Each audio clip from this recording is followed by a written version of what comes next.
talking a big game, backing it up with run to World Cup semifinals. No team is playing a bigger game at the Women's World Cup than Spain, all flashy speed and inspired thought and innovative purpose. And no one is talking a bigger game either. Led by the midfield brilliance of Aitana Bonmati, but supercharged in the quarter-final by the nice-to-meet-you superstar breakout of teenager Salma Paraluelo.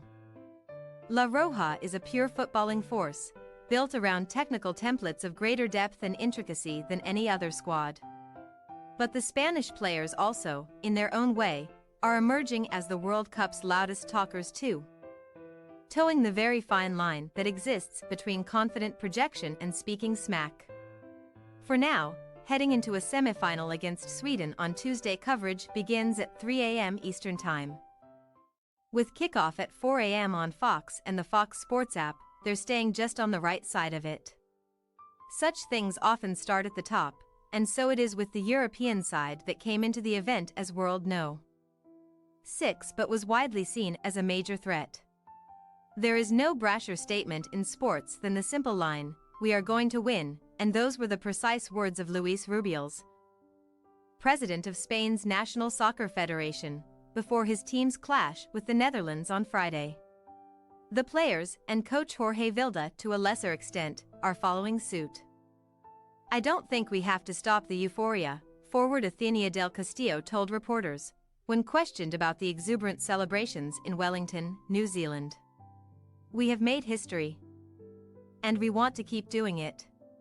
The belief has been unshakable from the start, and lingered even after a 4-0 thumping by Japan in the group stage, which is now heading home after it lost to Sweden in the quarters. "We knew we could do great things," defender Olga Carmona said. "We are in the process of putting it into place." Spain's public and press are jumping on the bandwagon. To the rest of the world, Spain is looking mightily strong but still has plenty of work to do to win it all after beating the Dutch. In Spain itself, you could be forgiven for thinking the trophy was already secured, locked and loaded into the cargo hold of the return flight home. The win over the Netherlands came in the game of the tournament, a seesaw battle in which Spain took a late lead after dominating throughout, coughed it up with an equalizer in stoppage time, then scored the winner in extra time against the run of play. Paraluelo was anointed as an instant icon in her homeland on the back of the goal, the media showing no reservation in anointing her as a bona fide star. Salma with a cape, Jordi Cazano wrote in El País, jokingly insisting Paraluelo must be blessed with superhero powers. Spain had never before reached the last 8 of a World Cup on the women's side, but is very much at the beating heart of the game's evolution. Barcelona, boasting Bonmati, Alexia Putellas, and Paraluelo, plays the most technically advanced women's soccer in the world.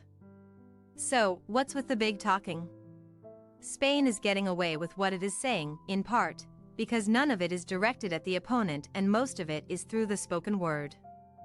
While the US ace rivals, rightly or wrongly, drew inspiration from what was perceived as swagger dancing, celebrating, selfies and sunglasses, Spain goes strong on the muscular poetry but is otherwise relatively understated. A World Cup has a sneaky way of cutting you down to size if things aren't handled well. Just a day after Dutch forward Lineth Beerenstein gleefully said she was glad the Americans had been eliminated because they had big mouths, her team was sent packing and Beerenstein herself missed several clear chances to put Spain away. It's not all cockiness for Spain, and there were tears aplenty after the Netherlands win and its thrilling conclusion. Spain might be steadfast in its confidence that it's headed for World Cup glory, but that doesn't stop it from embracing the emotion of success when it comes. "We have left our hearts and souls on the field," defender Ivana Andres said. "And our claws." Spain plays the beautiful game the way many would say it is supposed to be played, but it has a sharp edge too. Watch, and you'll see it. Listen, and you'll most certainly hear it. Thanks for your watching. Don't forget to click the subscribed button and hit the bell icon for more.